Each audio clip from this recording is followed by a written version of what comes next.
Welcome back to Meet the Coach again. I'm Pat Curran. Today we've got Coach Milton Patterson. He is the D-line coach and defensive run game coordinator at FAMU. Coach, thanks for joining me today. Always a pleasure. I appreciate you, Pat. Of course. So talk to us, I guess, always start these off with talk to us about how you got to FAM and your journey as a coach. I started out, of course, I'm from Atlanta, Georgia, but I started out coaching at my alma mater, Jackson State.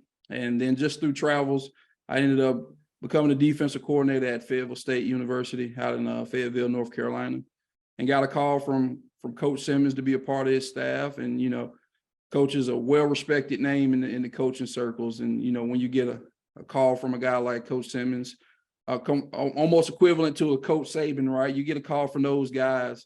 You have to follow suit and try and get on in his circle and learn from his philosophies and be one of his proteges, I guess you could say, in a sense. So I had to jump at the opportunity and been able to do some great things since being here. Yeah. So you talk about his coaching philosophy. How is his coaching philosophy and your coaching philosophy, and how have you been able to mix that as you came in as a coach yourself? We're both big on development, you know, finding guys and some schools may have written off, or even just the high school guys who don't necessarily fit the optics off the eye test. They don't pass the eye test, you know, but what skill set do they have that we can utilize or either, you know, develop to a higher level to be a great fit for us at Florida A&M. So, and not only just on the field, holistically, like what can we help develop in this young man? How can we make him be a better man by the time he leaves this university? So development and just working with these kids on a ground level to get them to the highest level that they can compete at and operate as men. Yep. And so we were just talking before we hit record, your guy, Isaiah Land, is now heading to Dallas to work with the Cowboys. How do you get a guy like that, come in, develop him to where he's now an NFL player, will be here in, 2 weeks when he goes to camp? Right. One of the first things I did with Isaiah was have a one-on-one meeting with him. And, you know, you always get the information of who the player was before you got there, you know, and it could be either good, it could be adverse, you know, but it was my philosophy of finding out what it is that I can pick out and develop him. We had that one-on-one conversation, and from there, I think it just kind of developed into a natural relationship in terms of man to man, and then finding those little ways that why is film important, why is technique important, why is your steps important, just finding ways to get him to that high level, meet him at the level he was at, and then how could I get him up every single day was a challenge in terms of, you know, to get him to that high level. And it paid out for him. 2021 led the nation in sacks, and then this opportunity that he now has with Dallas Cowboys just started with instilling hard work and effort and intentional hard work. Sure. What do you think separates you as a D-line coach from other D-line coaches? It's a great question. I believe everybody is demanding in this league, and one of my philosophies is I want to be demanding but not demeaning. You know, so I want to make sure I find ways to intrinsically motivate this guy. What is it that's going to push him? And we have a why in our room. All right, what holds you? It's either what holds you back or what holds you accountable. And I think one of the things that separates me is finding that level, or being able to identify those non-characteristics, the non-tangible things, I should say, that you don't see on film. You know, the mindset, the intentions that we spoke on. So being able to identify that on a personal level, and then how to utilize that in what we call the psych game in our room, right?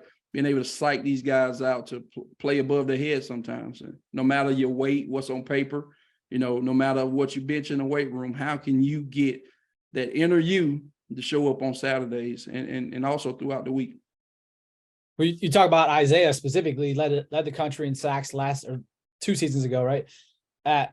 How much did he weigh? 220-ish? 220-ish, yeah. With a, fully hydrated, maybe a couple 5-pound weights in his pockets, but not a big guy, right?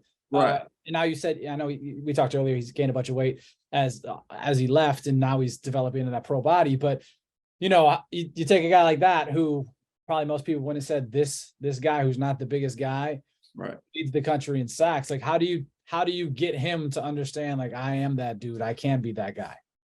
Well, comparison is the thief of all joy. One, you can't compare who you are to anybody else. God made you uniquely who you are.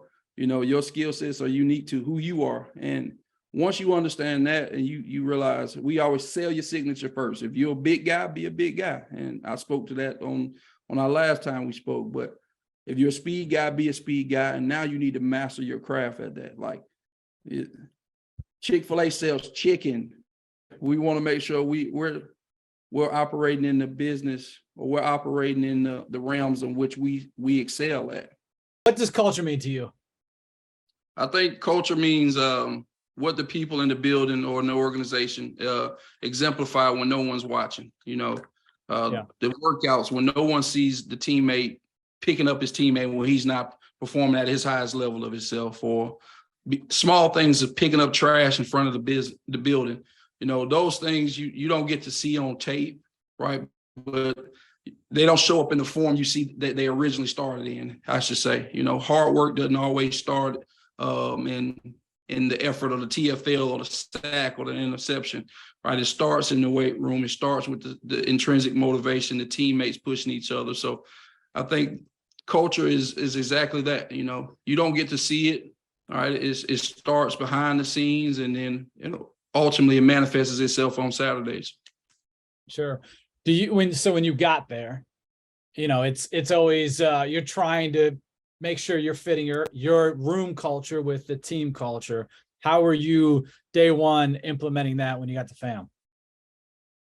The greatest thing I think you could do is find out what it is already.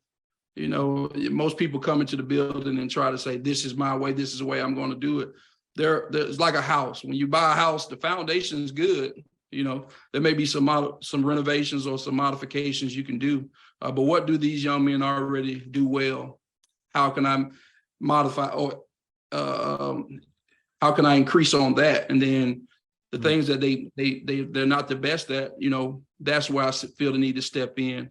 And I think that's the faster you're able to identify that, the better you'll be able to, one, tap in with your group on all levels. And then the buy-in is even greater when they see that you're being relatable. And a saying that I always have, and I'll become like all to gain some, so I'll meet you where you need to be.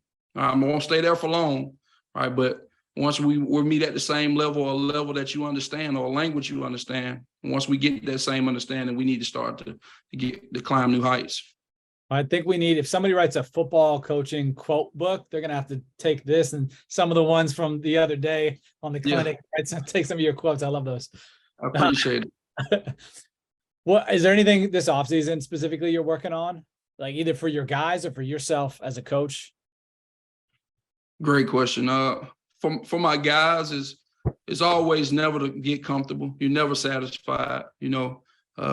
The production falls off when people become complacent. So we want to make sure we're always striving to try to get to another level, and especially when you talk about today's game with the transfer portal, you're always finding ways to merge and mesh personalities, play styles. So that's always an area that I think offseason is spent well invested, I should say. You should invest a lot of time into that. And personally, I find a motivation to eliminate some of the narratives especially when you talk about like the draft.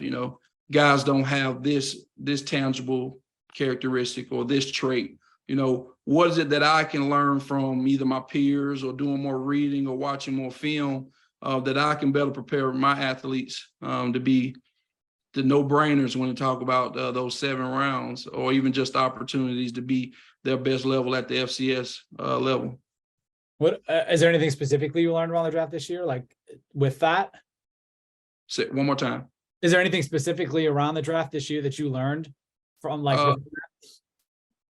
Absolutely. I think the biggest thing was body composition is always huge, and we spoke on land, but things in my control is just understanding what the higher level looks for in terms of block destruction or effort on film, and some of the techniques that can carry over into the next level. That it's not a new learning curve for guys. It's always going to be new learning, but it's not a foreign concept to guys when it talks about our level to the highest level.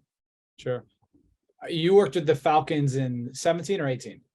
I worked with them in 17 and then the Bears this past year. Okay. What do those two experiences teach you and help you learn? Preparation. You want to prepare guys before the game actually happens.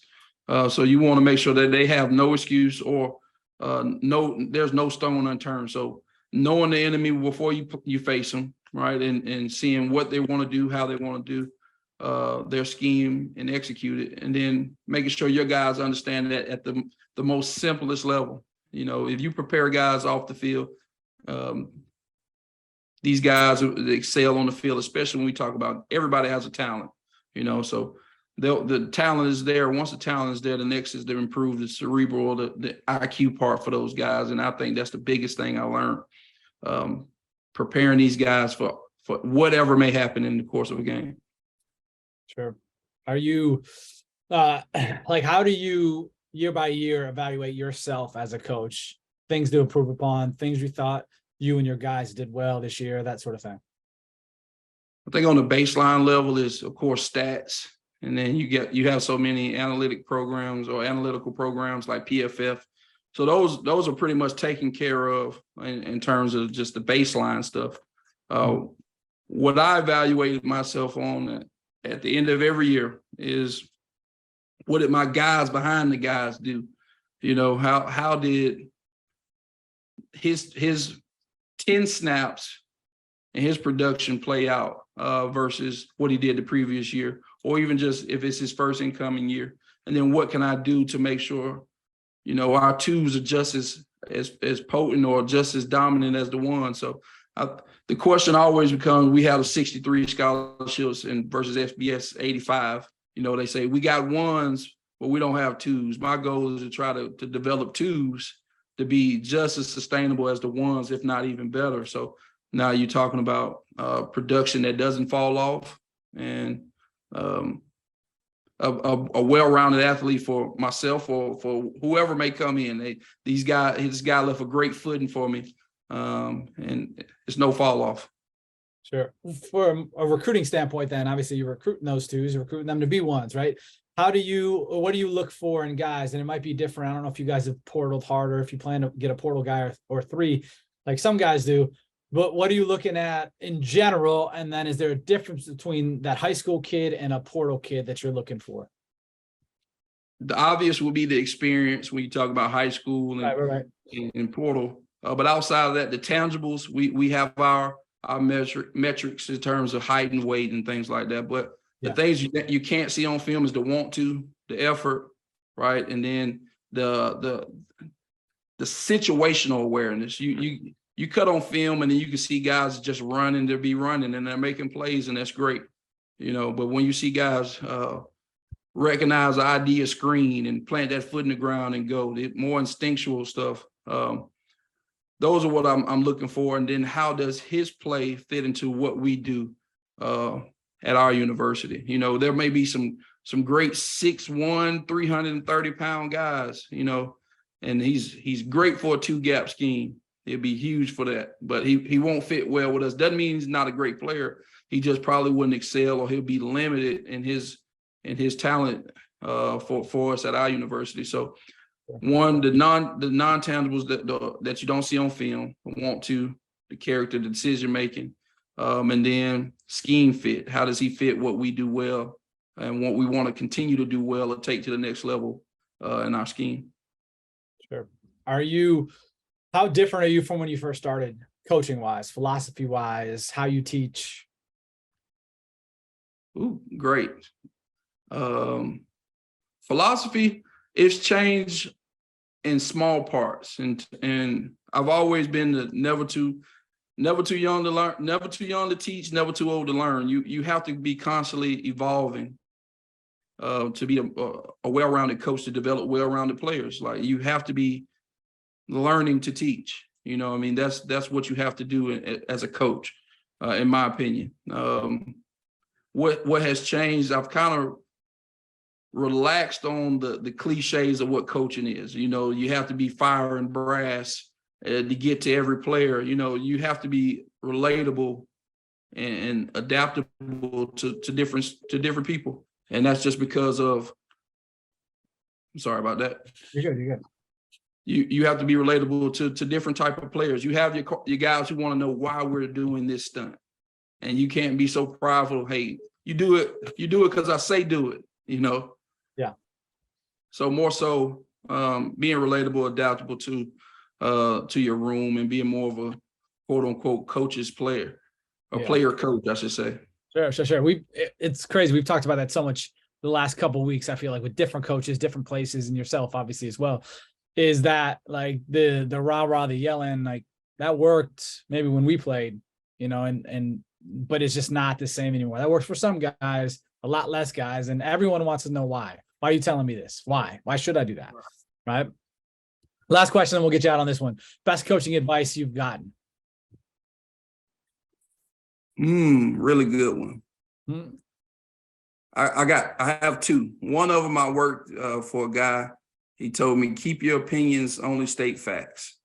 You know, and you know, you could have an opinion that may change the world, you know, but everybody's not receptive to it, and it actually may not be the time for that, you know. And the factual stuff that can be proved and provided with, you know, facts, numbers, or things like that, you give that out. And then the last one I heard by way of someone else sitting in on their interview is, everything that you think may not be meant to manifest in that season. So fall in line with the same thing, you know. You may have, again, another idea or thought or action that could change the very situation that you're in, but your position or your intent may not be ready for the place that you're at, or may not be ready for the people you're with. And that's a reality that you have to accept.